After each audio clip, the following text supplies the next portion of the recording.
Muy buenas noches, es de verdad un gusto gigantesco poder estar acá con ustedes en esta celebración y particularmente tener la honra, el desafío de poder proponer la palabra de Dios, esperando que sea adecuada a un momento como este, que sea particularmente puntual y que el Señor en un momento, porque 15 años es una fecha específica, puntual, es hermosa. Si fuera una niña estaríamos celebrando de una manera maravillosa, y esta es una iglesia.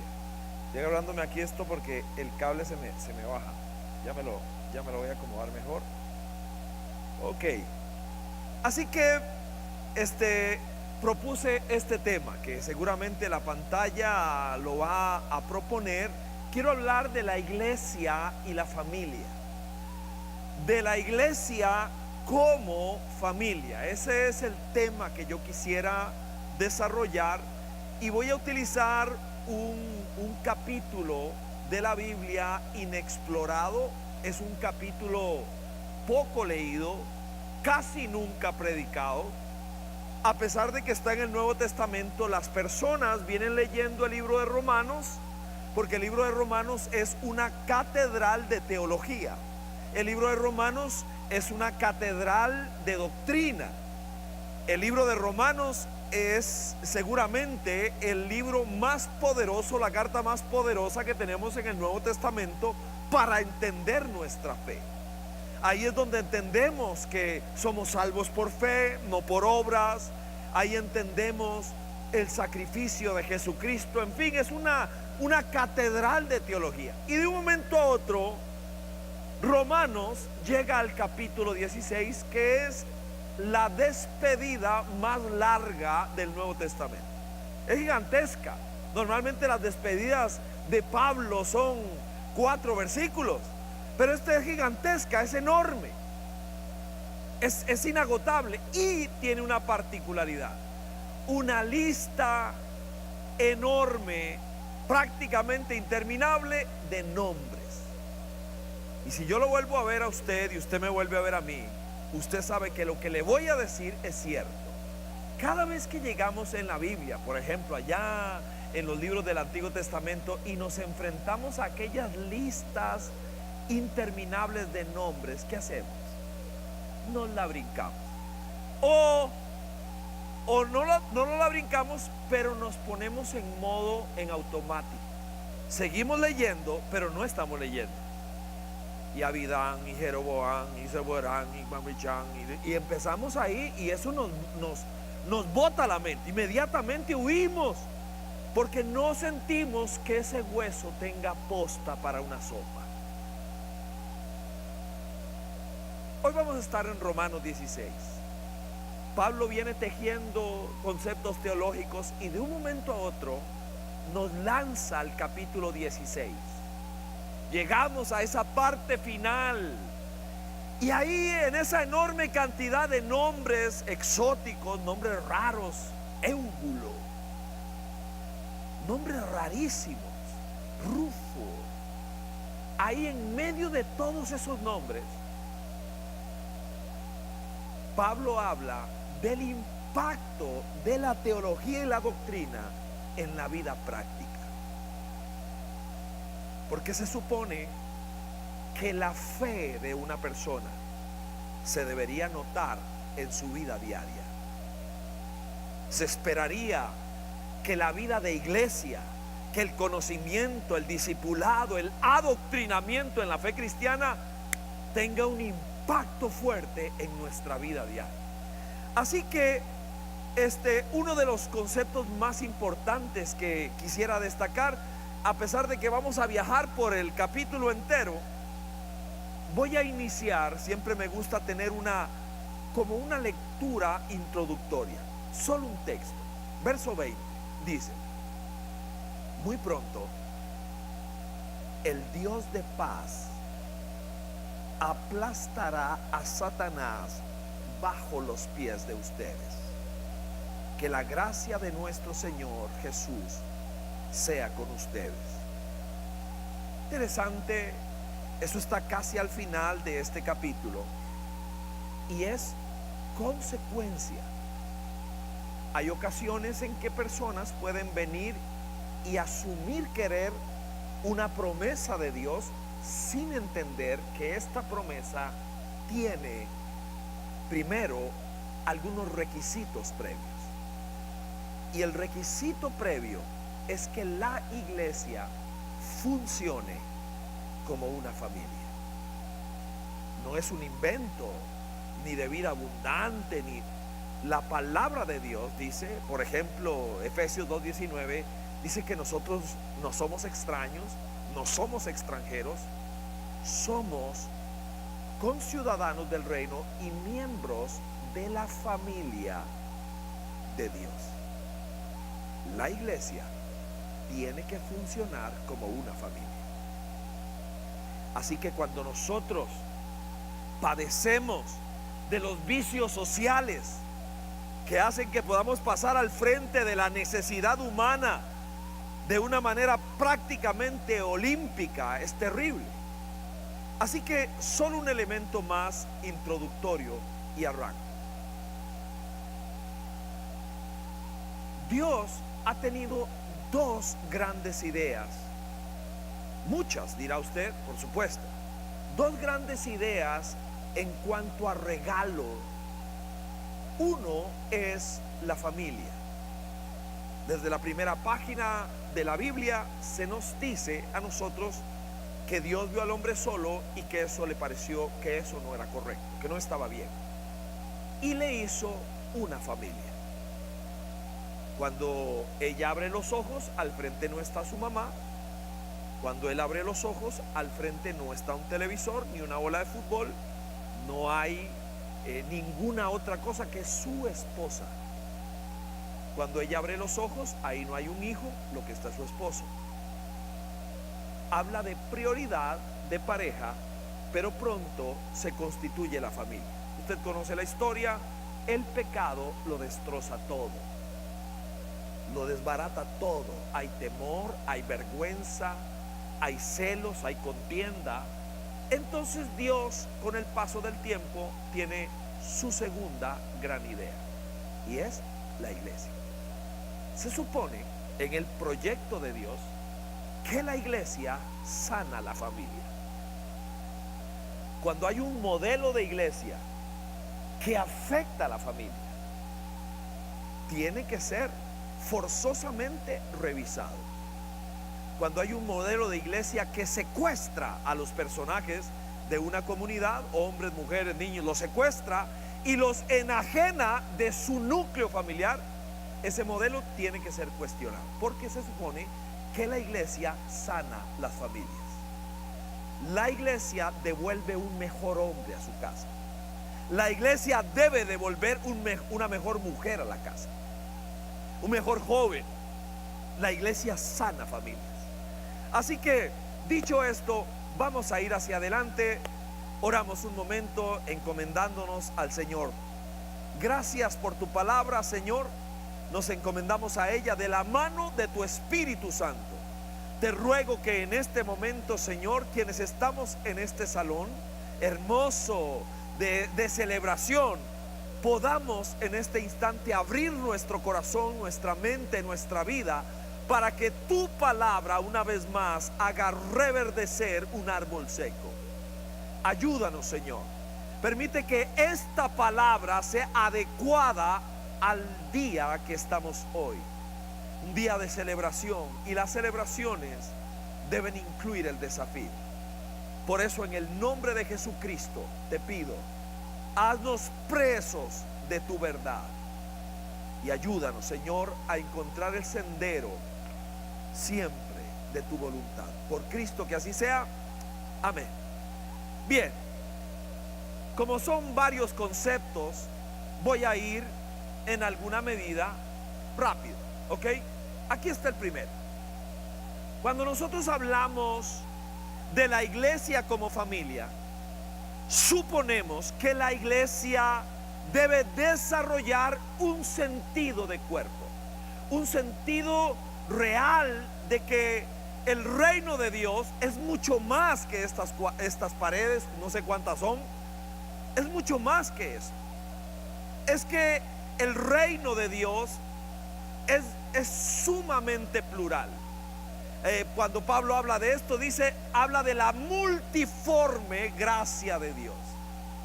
En razón del ministerio que yo soy el primero asombrado que Dios me ha permitido tener, me toca ir a muchas iglesias, muchas diferentes iglesias. He estado en iglesias del tamaño de esto. Aquí termina de esto. Así. Vida Abundante Uruguay es casi esto. Es sumamente pequeño el edificio. Viene creciendo y pujando. He estado en iglesias donde no logro ver el último asiento allá, como 4 terrazas más arriba. El templo evangélico más grande de América Latina en Paraguay. Monstruosamente gigantesco. He estado en iglesias donde el lujo es enorme. Y he estado en iglesias donde los asientos son varillas, como si fueran a sentarse allí gallinas. Y en esa varilla ahí ponen su backside la gente que viene a la iglesia. He estado en todo. Y el reino es plural. Yo no puedo decir son así, esto es lo correcto. He estado en iglesias donde se suben en las sillas y pegan unos alaridos que yo quedo electrocutado. He estado en iglesias donde la gente no se mueve, nadie ahí, nadie. Y yo con ganas de ir tengo que guardarme las manos en la bolsa porque no se mueve nadie ahí. El reino es plural.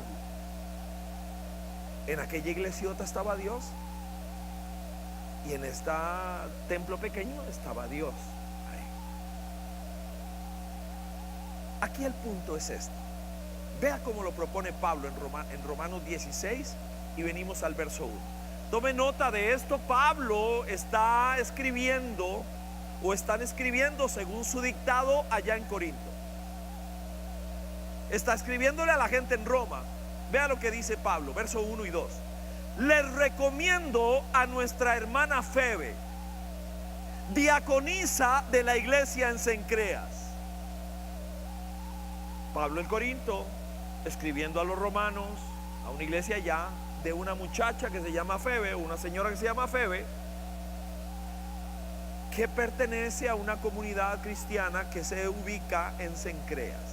Les pido que la reciban dignamente en el Señor, como conviene hacerlo entre hermanos en la fe. Préstenle toda la ayuda que necesita, porque ella ha ayudado a muchas personas, entre las que me encuentro yo. Esto es un texto que me habla de cómo es la familia de la fe. Empieza por aquí, por supuesto. Si yo no tengo algún nivel importante de identificación y de unidad con mi familia local, poco podría esperar una vez que salga. ¿Cómo miro yo a la gente que no es igual que yo? Que no cantan igual, que no hablan igual, que no se sienten, que no celebran igual. ¿Cómo somos? La oración más larga de Cristo está registrada en Juan capítulo 17. Y el corazón de esa oración es este: Padre, que sean uno, como tú y yo somos uno. Es un anhelo del Señor, que el Espíritu que Él puso a morar en mí sea capaz de identificar el Espíritu que Él puso a morar en usted. Y que cuando nosotros nos movemos, yo sea capaz de reconocer. Hay gente que dice que es, pero no es. Eso es cierto, eso dice la Biblia. Pero hay gente que sí es y que yo necesito identificarme con ellos. Esa es unidad. Eso es algo de lo cual, si hay un reto de la iglesia cristiana de apellido evangélico, es su falta de unidad. Es impresionante. Le pongo un ejemplo. Nosotros en Coronado hemos hecho misiones en Cuba durante muchísimos años. Llegamos allá, producto de una de esas casualidades que no son casualidad. Y llegamos a Cuba. Y ahí empezamos. Nos enganchamos con un pastor amado llamado Jorge. Ya hoy él vive en los Estados Unidos con su familia, pero durante muchos años viajábamos esos 450 kilómetros desde La Habana hasta Morón para servir con ellos. Una iglesia metodista, muy diferente a Vida Abundante, metodista. Así que ahí Dios nos ha permitido fundar iglesias, etcétera, trabajar duro con ellos. Y un día, en uno de los viajes de regreso, ya después de haber terminado el trabajo, veníamos para La Habana y pasamos a Varadero. Queríamos disfrutar un rato. Pasamos para bañarnos, para comer algo. Y era la primera vez que Jorge nos pasaba por ahí. Y me dice, antes de nada, lo más importante, ¡pum! Y se para y se estaciona al frente de un templo católico. Y me dice, te cuento la historia.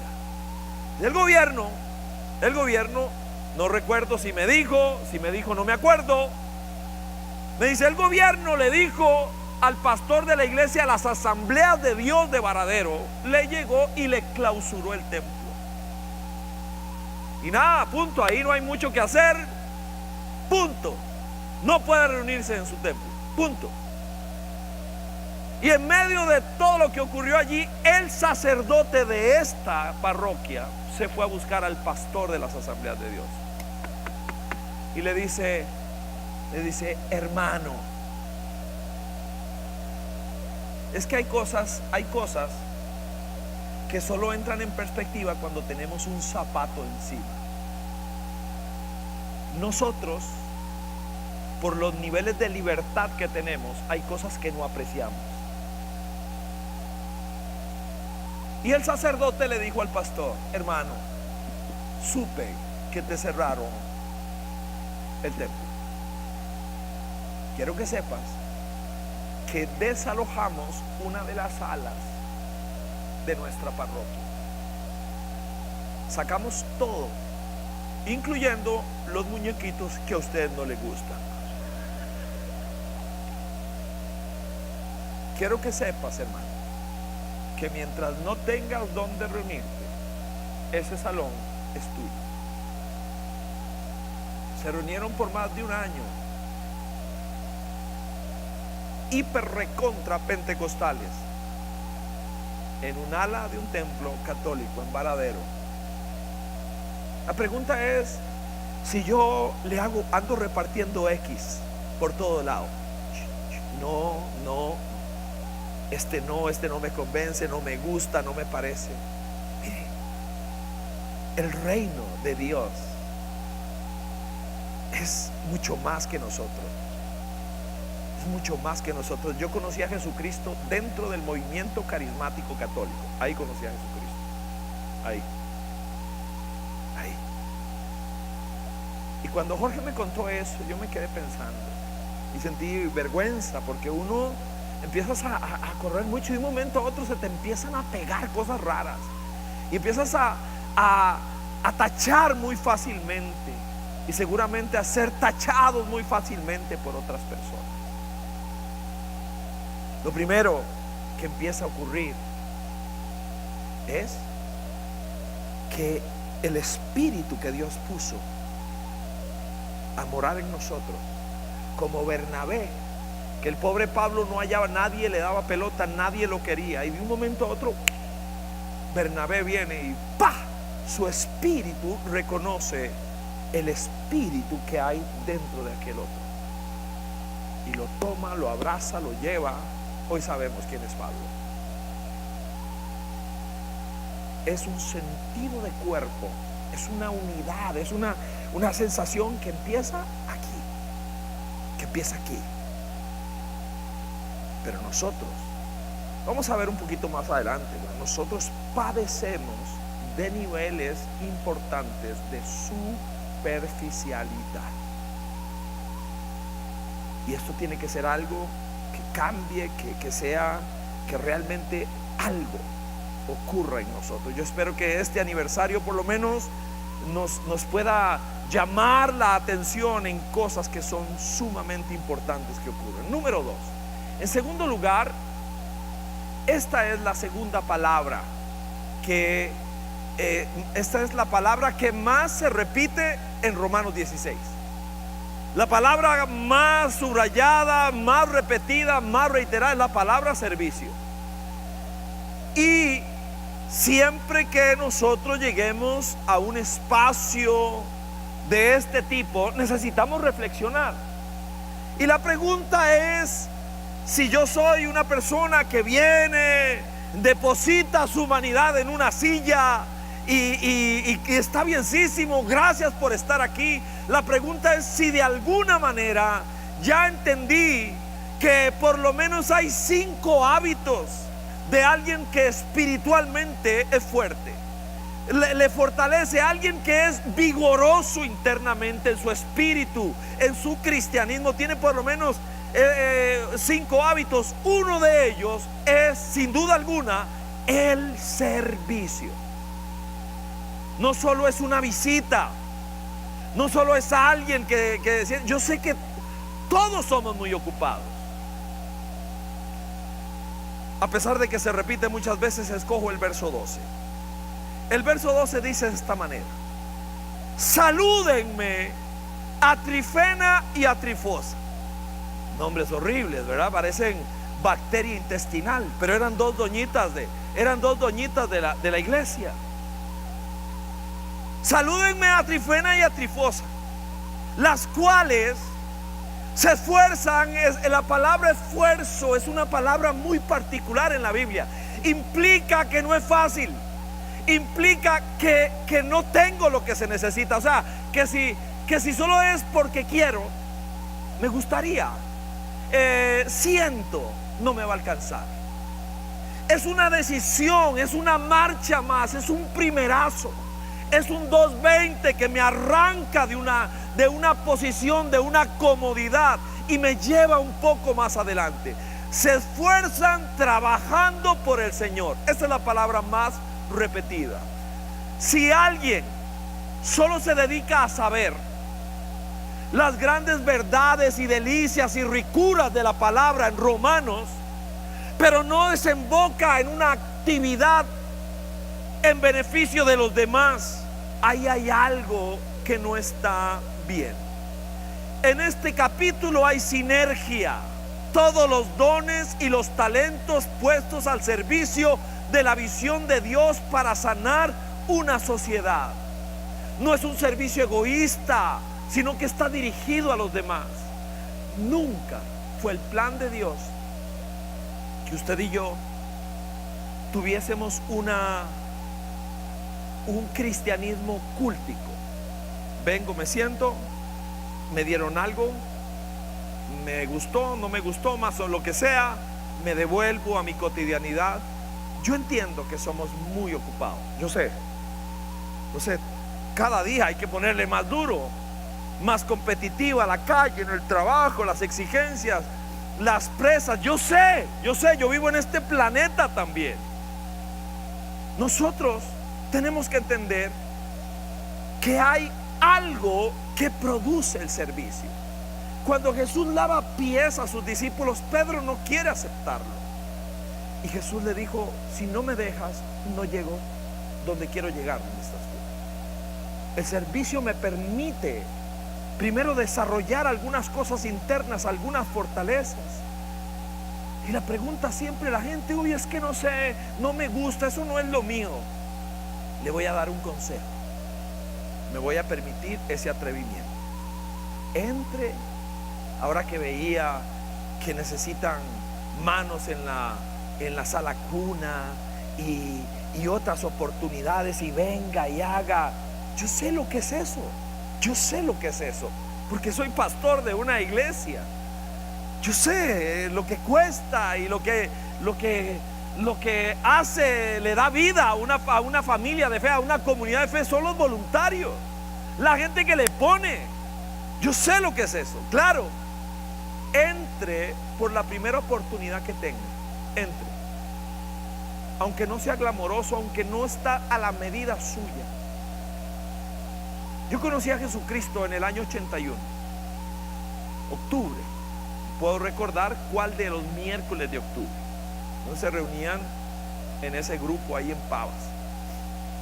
Y recuerdo que rápido, en la universidad conocí a Gis, hija de pastor.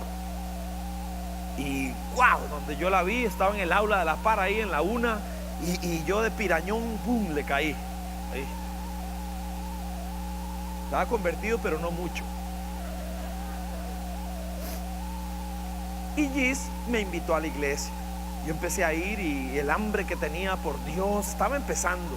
Y fue una cita divina sin duda alguna. Ella, y luego me llevó a la comunidad de fe a la que pertenecía, etcétera. Y ahí empecé. Y me acuerdo que empezando nomás, yo me sentaba ahí, al frente.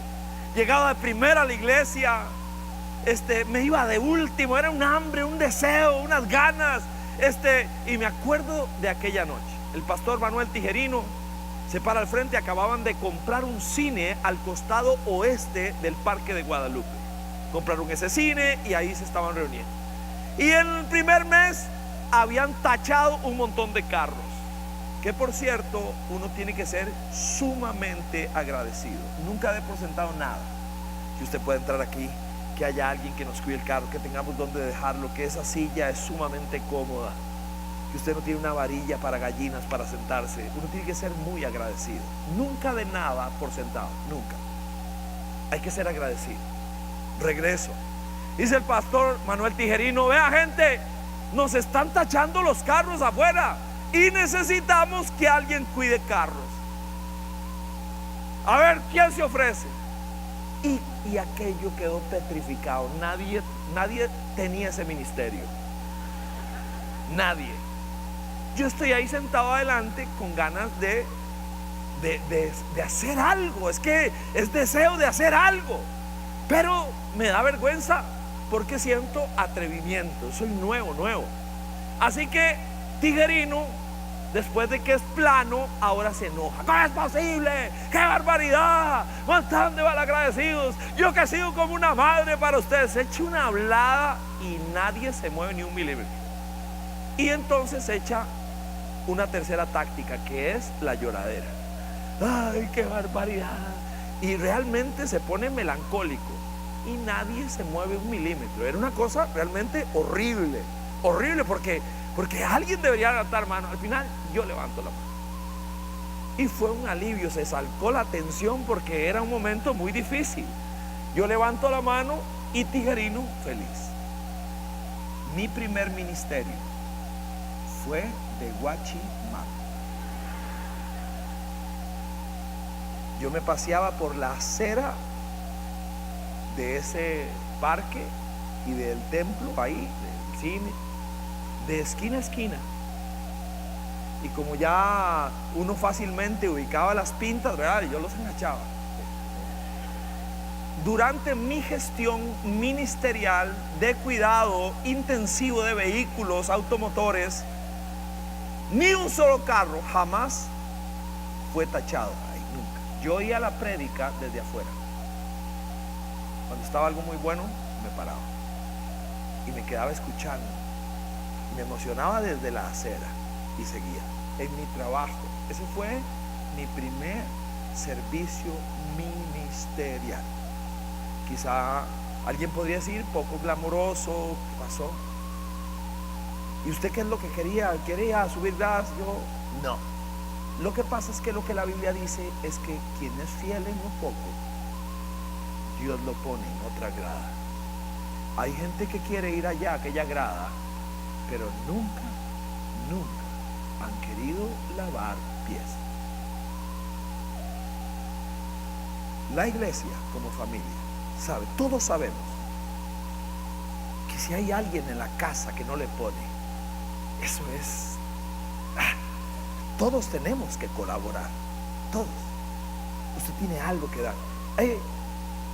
En Coronado lo mencionamos así, son 3 T: tiempo, talento, soy bueno para algo, y tesoro.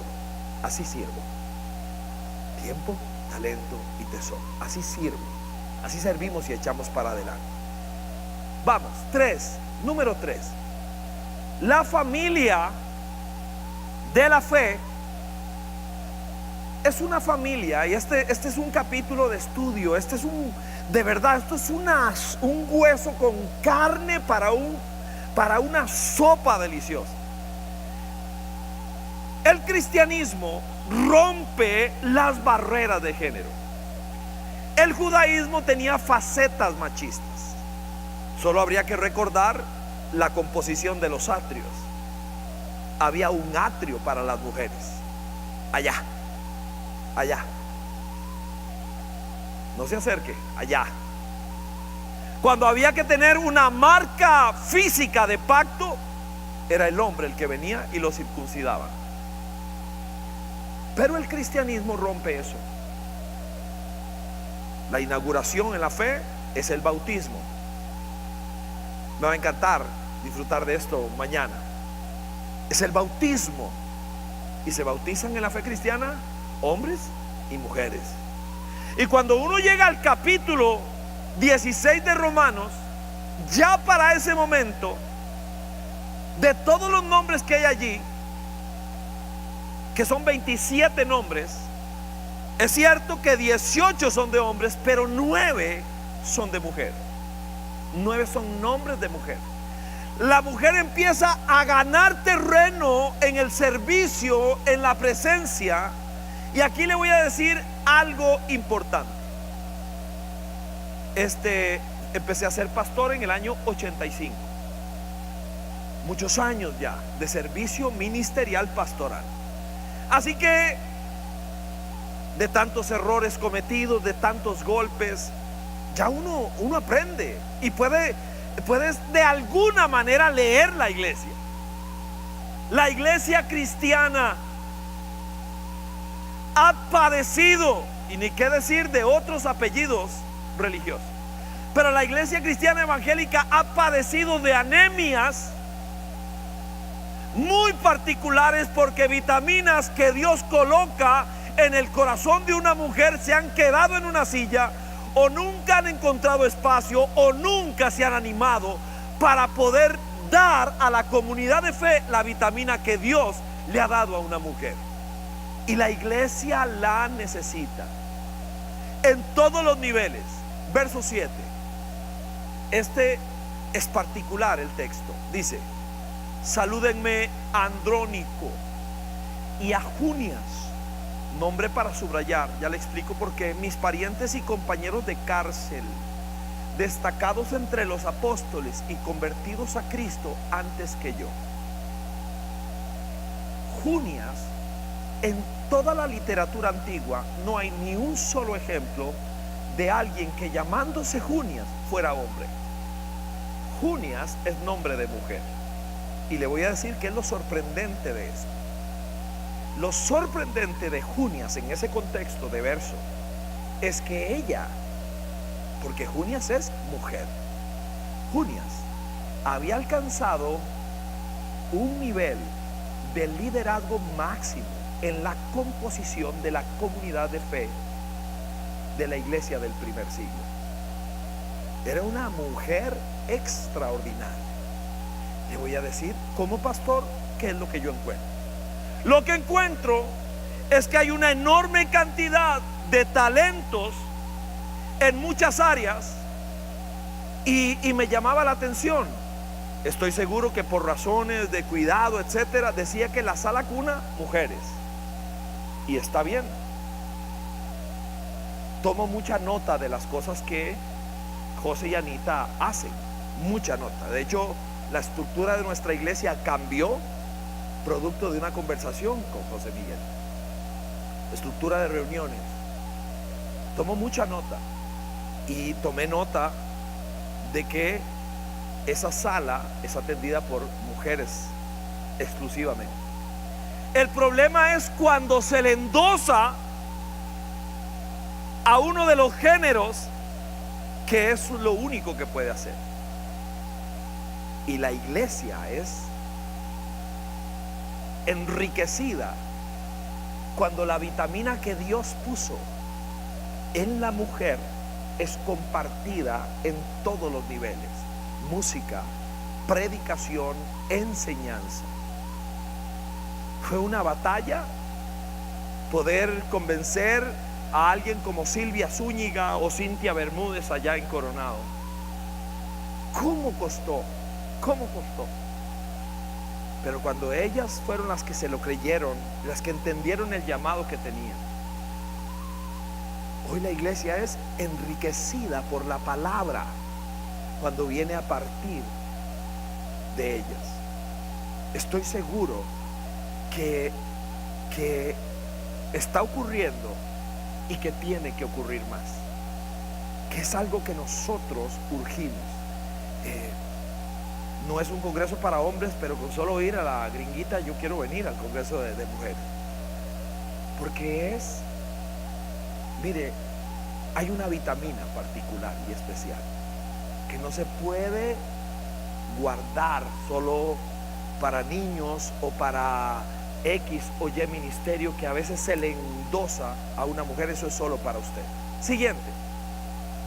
La siguiente palabra es que la familia de la fe, la familia de Dios, la iglesia, la comunidad de fe, tienen por llamado de Dios una forma de relacionarse diferente, un nivel muy alto de valores para relacionarse.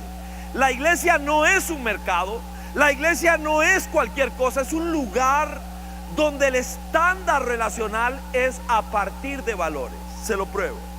Verso 16 dice así: salúdense unos a otros con un beso santo. A ver, yo creo que la Biblia hay que leerla letra por letra. No hay una parte que no sea importante. Podemos encontrar oro debajo de alguna tierra que pareciera árida. Y aquí está Pablo. Pablo es pastor, él conoce la iglesia, ha fundado una enorme cantidad y ahora lo que quiere es que ellos sepan que el estándar relacional en la iglesia tiene que ser a partir de valores. Las relaciones en la iglesia tienen que ser decididamente respetuosas.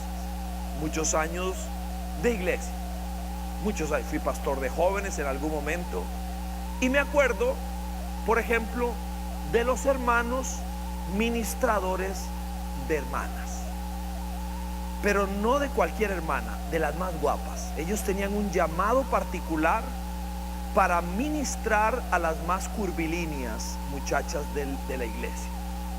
Entonces había que andar vigilando, había que andar con cuidado. La iglesia es un lugar donde hay un estándar relacional. ¿Cómo nos saludamos? ¿Cómo nos relacionamos? ¿Cómo hablamos? ¿Cómo nos miramos? ¿Hasta dónde sé que puedo llegar? Es algo realmente serio. Se van a saludar y cuando se saluden, salúdense con un beso santo, dice. Santo. Necesitamos ser educados, sumamente respetuosos, muy cuidadosos con alguien a quien yo voy a saludar. Mucho cuidado. Esto no es cualquier cosa. Debemos tener los ojos abiertos. Me acuerdo de este muchacho. Había arrasado con varias jovencitas de la iglesia en un grupo que Giselle había fundado. Giselle ha fundado varios de los grupos que de alguna manera se desarrollaron con el paso del tiempo, pasado por muchos ministerios. Ese era de adultos solteros.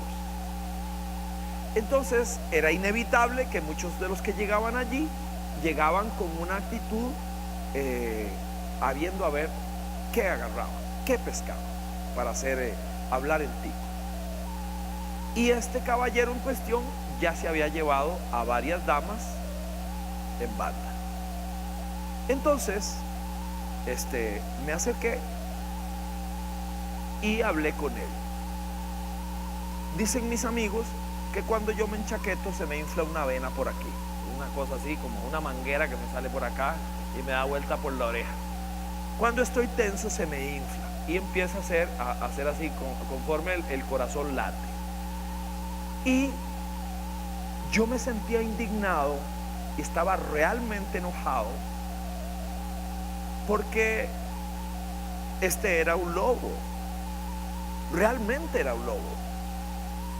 Y yo estaba enojado conmigo y estaba enojado porque la Biblia, Hechos capítulo 20, Pablo profetiza de la iglesia, dice que después de mi partida entrarán en el rebaño lobos rapaces, así dice la Biblia, y que intentarán tragarse a alguien. Y entonces le dije lo que pensaba de él. Y era una persona grandota, era violento, era muy matón, y yo bajo de estatura, más bien casi que delgado, y él trató como de intimidar. Entonces me di cuenta que en efecto, porque ese tipo de conversaciones hizo aflorar rápidamente lo que había en él. Entonces, al final le digo esto, por su actitud, porque por supuesto la iglesia es un lugar de restauración, es un lugar de sanidad, claro que sí. La iglesia es un hospital por definición. Jesús dijo que no había venido a buscar sanos, que había venido a buscar enfermos. La iglesia es un hospital, entonces claro. Y la iglesia es un taller, claro, es cierto. Pero también Dios nos puso para cuidar. Me siento con facetas paternas. Y cuando doy cuenta de la actitud de este hombre, fui altamente firme, muy firme. Le dije, tuvimos una conversación 911 fuerte. Él se exasperó, yo gracias a Dios mantuve la compostura. La historia larga corta es esta: él es la única persona que yo recuerdo que hemos expulsado de la comunidad. Suena feísimo, horrible, pero era un lobo. No era una persona correcta, era un lobo. Andaba de cacería permanente y ya tenía varias presas de las que se jactaba. La iglesia no es cualquier lugar, no es cualquier lugar. Cuando usted vuelve a ver la forma en que Dios cela lo que pasa dentro de la comunidad de fe, es cosa seria, cosa seria. Dice Pablo, se van a saludar, que su beso sea santo, que su beso sea santo. Nos toca a cada uno de nosotros pasar la raya. De aquí no paso y de ahí no paso. Mucho cuidado, mucho cuidado. Continúo. Siguiente palabra clave es la palabra profundidad. Aquí voy a tratar de hablar un poquito más de algo que se espera de la iglesia. La iglesia tiene que ser, es una familia, tenemos confianza, tenemos conversaciones, somos capaces de reír juntos, de llorar juntos. Los problemas que haya los agarramos juntos, vamos con todo por esto. La superficialidad es un vicio y una enfermedad social. Los ticos somos, mire, particularmente superficiales, muy superficiales. Hola, qué gusto verte. No es cierto, pero hay que decirlo. Qué gusto, qué alegría, estuve pensando en vos. Yo también, qué alegría verte. ¿Cómo estás? Realmente no me importa, pero es lo que me enseñaron a decir. No viene del hígado, no viene de las entrañas. Es un intercambio de cortesías huecas. Son lo que llamo, no pocas veces, balas de salva. súper bien, se lo está llevando la trampa, pero a este qué le importa cómo estoy yo. Que Dios te bendiga. No, realmente no quiero que, pero es lo que, pero ahí estamos, intercambiando cortesías. ¿Cuándo nos vemos? Un día de estos. Eso somos. Nosotros podemos ser así. Podemos ser un intercambio de cortesías huecas, baratas. La iglesia se espera mucho más que eso. Vea, verso 3. Salúdenme a Priscila y Aquila, una pareja de estudio en el Nuevo Testamento. Se menciona 6 veces, nunca el uno sin el otro, y 3 veces primero ella. De estudio. Lo dejo ahí. Salúdenme a Priscila y Aquila, mis compañeros de trabajo en Cristo Jesús. Ojo, esto es más que Dios te bendiga, varón. Por salvarme la vida, ellos arriesgaron la suya. Fueron capaces de invertirse el uno en el otro, de hacer algo que tenía y conllevaba riesgo con tal de ayudar a otra persona. Por salvarme la vida, ellos arriesgaron la suya, tanto yo como todas las iglesias de los gentiles. Y aquí hay una palabra fuerte, hay gratitud. Saluden igualmente a la iglesia que se reúne en la casa de ellos. Hasta el año 300 se conoce de algún templo de la iglesia cristiana, con el tema de Constantino. Antes eran casas. Las casas eran invadidas por la gente que se estaba convirtiendo. Tener una iglesia en la casa es tener todo esto en una sala. Esto era mucho más que un intercambio. Yo siempre digo allá en Coronado que no puede ser posible que usted y yo solo reconozcamos a alguien de la iglesia cuando está en la fila del supermercado. Y usted diga, uy, mira, esa nuca, yo creo que va a la iglesia, esa nuca yo la conozco. Sí, porque es lo único que nos conocemos. ¿Qué hago para conocer a la gente? ¿Qué hago? Ministerios, ahora veía hombres, reunión de hombres, eso produce. Acabamos el fin de semana pasado el campamento de hombres de Coronado. Llegué, solo uno de los días podía a compartir un par de veces y verlos jugando en las dinámicas, eso, y luego verlos el fin de semana que siguió, verlos en la iglesia saludándose este miércoles que pasó, verlos saludándose a algunos que vi ahí. Es impresionante, se conocen por nombre, oyeron sus historias, lloraron juntos, se rieron juntos. Esa es la iglesia. Esa es la iglesia. Si usted o yo no extraña a nadie, o si nadie te extraña el día que no estás, ese es el parámetro que le pongo. Ese es el parámetro que me pongo. No puede ser. La iglesia es mucho más que eso. Salúdenme a Priscila y Aquila. Arriesgaron su vida por mí. Mi familia no es muy grande. La de Gis todavía es más chica por ser hija única. Hemos pasado por momentos muy difíciles, muy difíciles.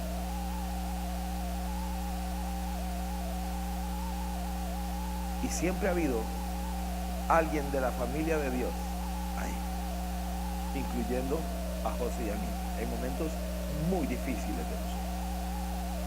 Ahí.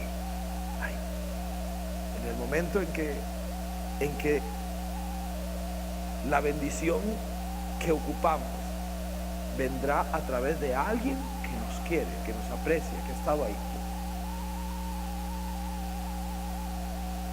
Un par más y terminamos. La siguiente.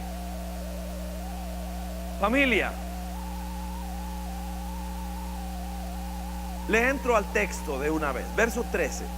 Dice: saluden a Rufo. En ese tiempo le ponían Rufo a la gente. Distinguido creyente, y a su madre, que ha sido también como una madre para mí. Ojo, la Biblia se lee letra a letra. ¿Qué está diciendo Pablo? Cuando uno escucha la descripción ministerial de Pablo, día que se le ocurrió probar que era un apóstol, no dijo que tenía un avión o que tenía esto, lo otro. Lo que dijo fue la lista de sufrimientos que había tenido. Segunda de Corintios capítulo 11. Una cosa espantosa, una historia de horror.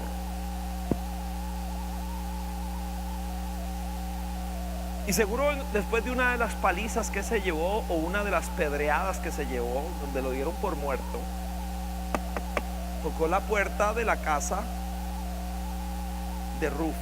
Y quien abrió fue su mamá, a quien conocía. Entonces la señora le dice: Pablito, ¿y ahora qué te pasó? No, pues que me apedrearon otra vez. Uy, pero si venís todo maltrecho, todo ensangrentado, todo despedazado. Venga, mi amor, entre. Lo sentó, trajo agua, le lavó las heridas, donde le sube el batón, ve la espalda llena de rayas, abierta la posta, le pone aceite, le hace una sopa, ora por él y lo acuesta. Le da un beso en la frente y le dice que lo ama. Y un día, muchos años después, y después de varias experiencias de eso, Pablo escribe la carta a los romanos. Y cuando está enumerando, y hay toda una discusión de dónde fue esto, etcétera, no importa, realmente no importa. Uno de los saludos es para Rufo, y luego dice algo, dice: salúdenme a la mamá de Rufo. Esa señora es mi mamá también. Ojo, la iglesia es la que hace que las vitaminas, que la disfunción familiar, que el pecado ha traído sobre el mundo, empiecen a llegar a la vida de personas, vitaminas de las cuales carecen en su casa. Entonces, ¿qué pasó? ¿Ah? ¿Ah? ¿Ah? Y me asusté porque yo tengo un potencial para meter la pata, pero terrible. Hace un par de semanas, hijo de Dios, ni me cuenten porque me desborono. Bueno, ¿qué es lo que estaba diciendo? ¿Qué es lo que estaba diciendo Pablo? Que esta señora, que no es nada de él, la mamá de Rufo, un nombre tan lindo,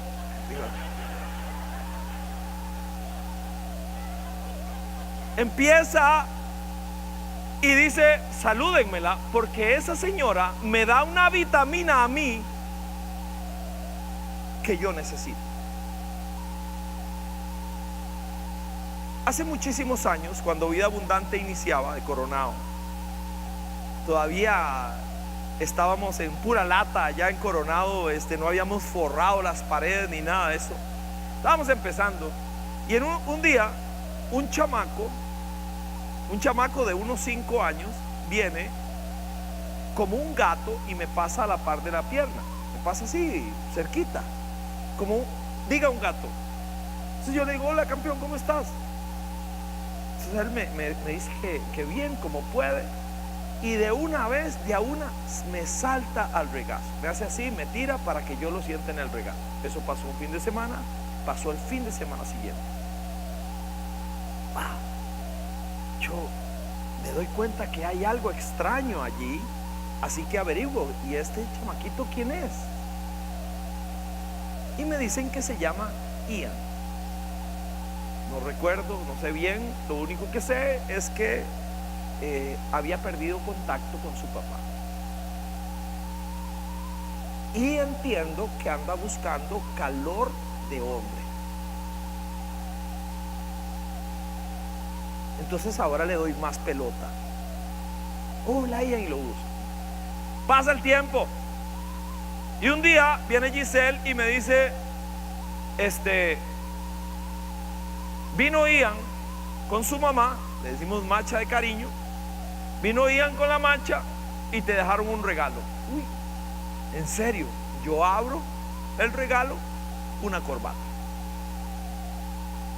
Y yo digo, qué lindo, lo agradezco. Yo no uso corbatas, a menos de que alguien se muera, yo no uso corbatas nunca, porque me ahogo, me sofoco.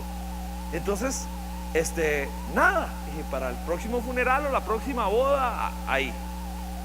El domingo siguiente, salgo del baño, estoy preparándome para ir a la iglesia, y me dice Giselle, llamó Ian, que con qué te vas a poner la corbata. Yo le digo, Gis, yo no uso corbata. Y mi esposa, que es una mujer de mucha pestaña y pocas palabras, me dice, hoy vas a usar corbata. Porque Ian y me echa la retajila. Y ya me tenían el uniforme encima de la cama. Wow. Yo iba como un niño emberrinchado para la iglesia, porque me ahogo. Cuando llego a Vida Abundante Coronado, entramos a la parte del parqueo y así en la pura entrada estaba Ian esperando, vestido exactamente igual que yo, el mismo uniforme y una corbata en miniatura idéntica a la que él me había regalado. Cuando él me ve, o sea, cuando yo lo veo primero casi me muero, porque yo venía con una mala actitud y casi que no me la pongo. Y cuando yo veo a ese niño, yo entendí lo que había pasado ahí. Yo sabía que hay niños, que hay adultos que adoptan niños. Lo que no sabía es que hay niños que adoptan adultos, que hay jóvenes que adoptan, que en la iglesia se da un milagro extraño, que Dios empieza a proveerle a algunos de esos niños, a algunos de esos muchachos y muchachitas, una vitamina paterna o materna que no tienen en la casa. Y no necesariamente porque alguien no está ahí, porque hay papás que sería mejor que no estuvieran, o mamás que sería mejor que no estuvieran. Las historias son de horror. La disfunción no viene por la ausencia, viene por la malformación que tenemos. La iglesia empieza a proveer unas vitaminas paternas, maternas, poderosas, que empiezan a desarrollar a un muchacho de una manera extraordinaria. Ese es Ian, cuando cumplió 18 años. Muchachito de iglesia. Cuando fue a su primera novia, me llamó y me empezó a preguntar. La primera vez que iba a ejercer el voto, me llamó.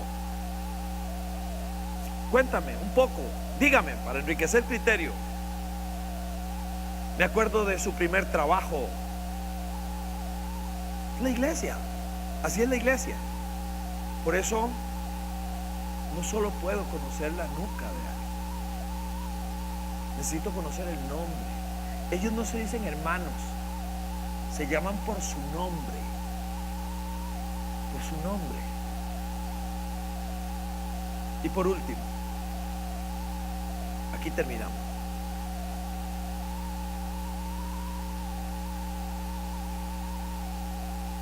Amigos por encima de clase y raza.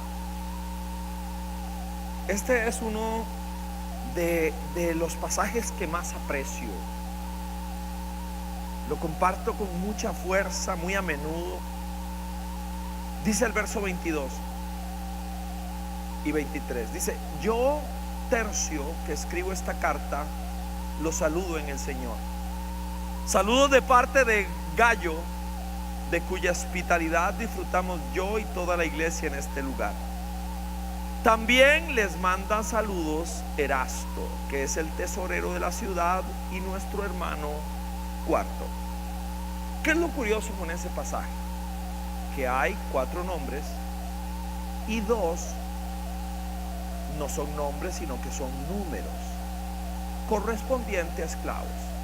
Los esclavos no tenían nombre. Cuando llegaban a un hacendado, empezaban a ponerle número conforme iban llegando. En este pasaje hay dos esclavos, uno se llama 3 y el otro se llama 4. Y hay dos personas de posición muy alta económica. Erasto, tesorero de la ciudad, y Gayo, de cuya hospitalidad, una casa grande, gozamos todos. Este es el pasaje. La foto que estaba ahí era de una inscripción hallada en Corinto. Esa inscripción dice que una calle, esa calle en particular, fue financiada por Erasto. Vea qué maravilla la arqueología corroborando la Biblia. Erasto financió esta calle, eso es lo que dice ese. Y alguien podría decir, no se puede saber, hay toda una discusión. Hay un Erasto que era tesorero de la ciudad y del cual era creyente. Cuando Pablo está escribiendo, alrededor de la mesa habían dos esclavos y dos personas de mucho dinero.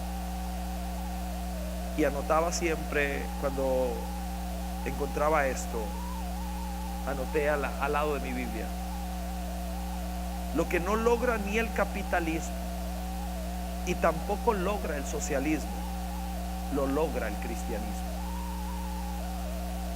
Y es que independientemente de quién tú seas, quién sea yo,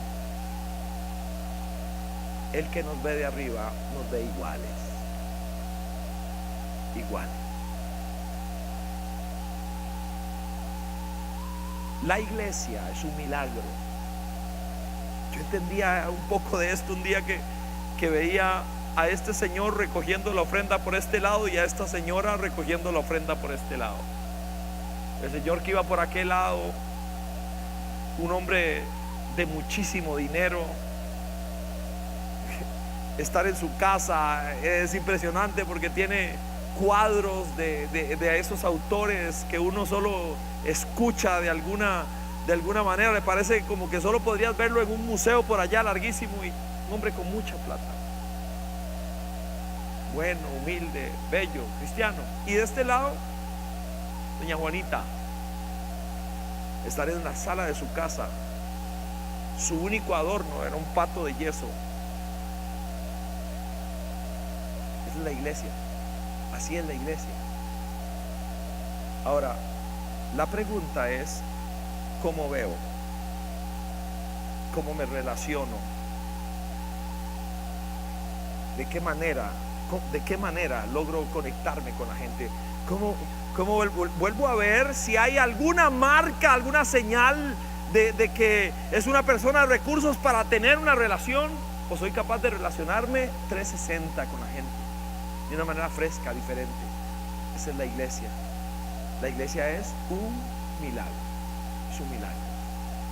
Un milagro. Vamos a terminar haciendo un ejercicio. Yo espero que nuestra mano nos recuerde 5 cosas. Para eso le voy a pedir, no se preocupen, no lo voy a hacer pasar ni vergüenza ni nada. Es un ejercicio sencillo. Extienda la mano así, hacia adelante, y vamos a recordar que cada dedo tiene un mensaje para mí. Ahora cierra el puño, cierra. Primer mensaje lo tiene este dedo, el meñique. Este dedo nos recuerda que todo va a salir bien. La iglesia pasamos por momentos difíciles. Fui condenado esta semana en un juicio, una cosa horrorosa, feísima ahí, libre por este lado, culpable. Yo solo sé que todo va a salir bien, todo, porque Dios está en control de todas las cosas, de que Él es bueno, y la fe es probada precisamente en los momentos más complicados. Así que por donde estemos pasando, todo va a salir bien, todo. Nunca olvide que este dedito nos tira un mensaje todos los días, ¿ok? Segundo, ustedes tienen muchas razones para estar orgullosos. Este es uno de los campos eclesiásticos más hermosos de Costa Rica. Lo puedo decir yo, no dando vueltas por todo lado. Ustedes son bendecidos. Cuando usted entre por ahí, dele gloria a Dios. Nunca se le olvide, no importa todas las glorias que vengan, toda la gloria siempre es para Él, siempre, siempre es Él. Nunca se deje nada de aquello que solo le pertenece a Él.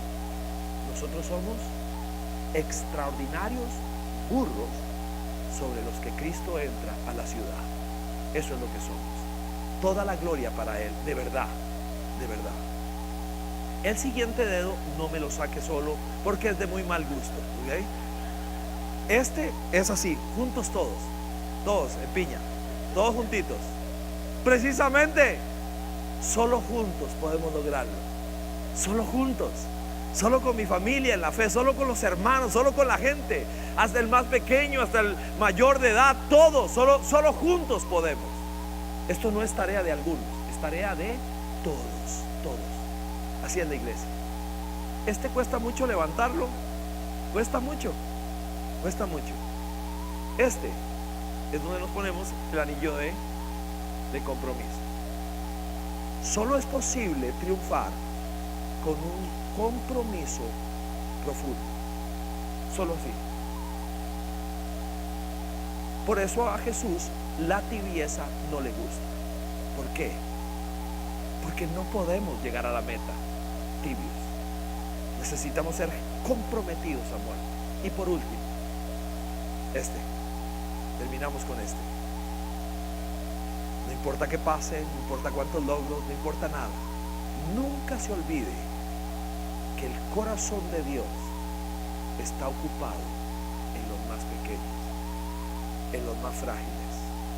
Bendije a Dios cuando vi en los anuncios lo que vi ahí, de personas que están siendo atendidas, ayudados, amados, cuidados.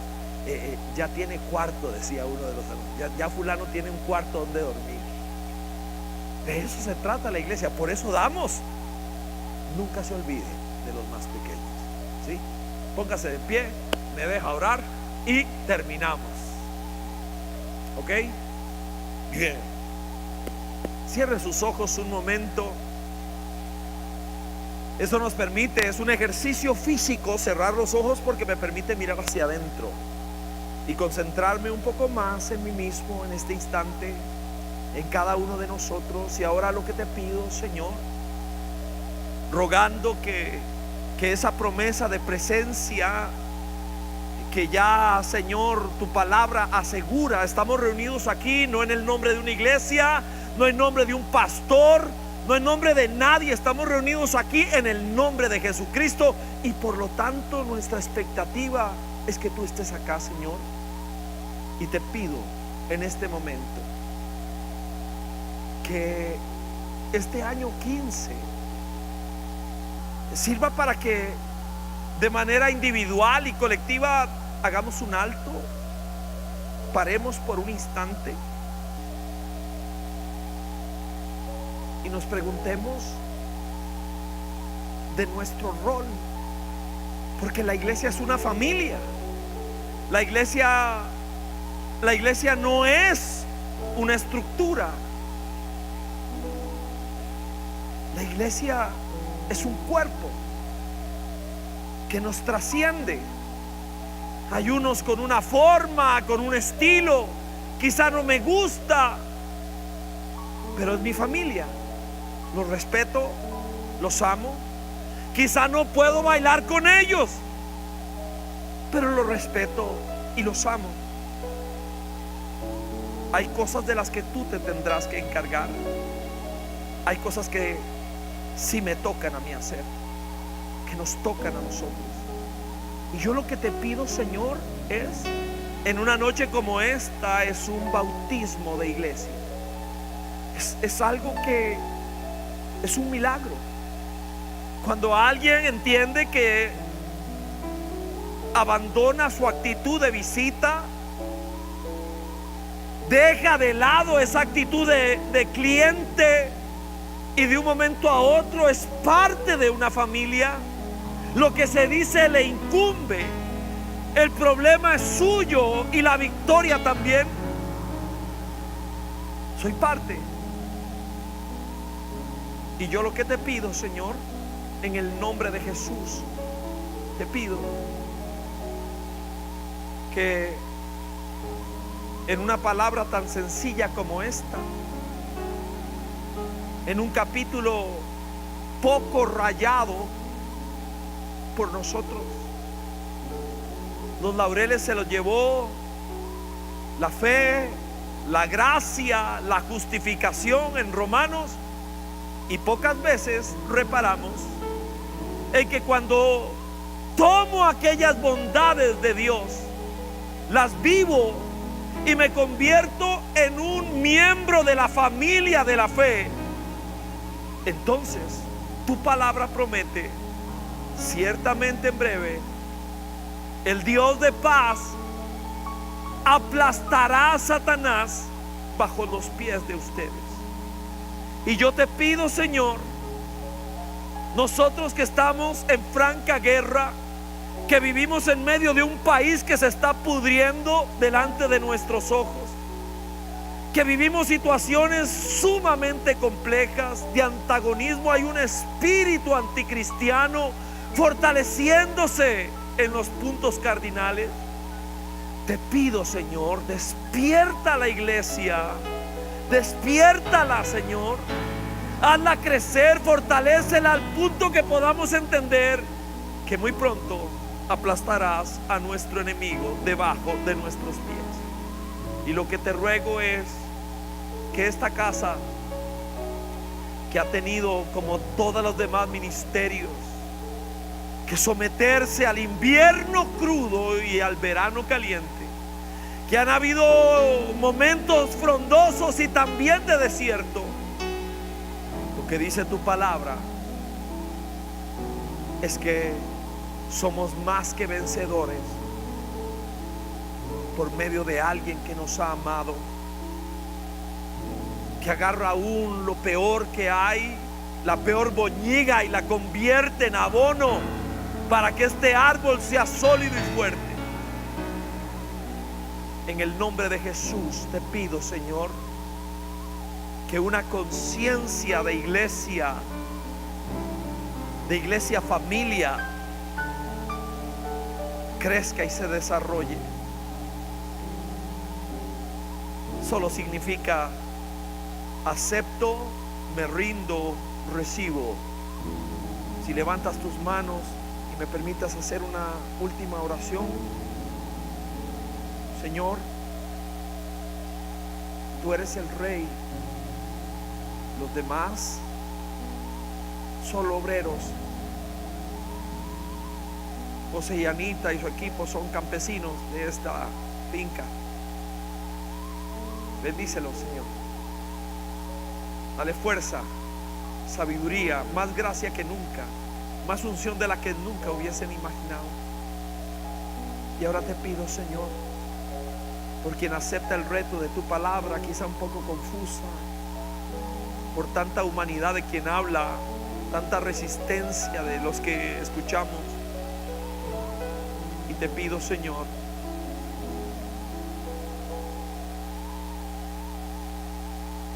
que un árbol reverdezca por tu palabra, que alguien deje de vivir lejos y se acerque. Permítenos llamarnos por nombre. Quisiera saber el nombre de alguien. Me gustaría que el día que falte alguien me llame y me pregunte por qué. No por control, sino por amistad, sino por hermandad. Que esta casa, Señor, sea una familia. Lo que te pido. Hace muchos años nos dijiste que nos íbamos a dedicar a tomar a un miembro de familia y convertirlo en un discípulo de Jesucristo. Que esta casa sea familia, cada vez con más fuerza. Lo pido y lo suplico por el único nombre que abre el cielo, el nombre de Jesucristo. Que así sea. Amén y amén. Aplaudimos a nuestro Señor, ¿sí? Se les quiere. Cuídense mucho. ¿Qué hago, José? Listo. Chao. Que Dios los guarde.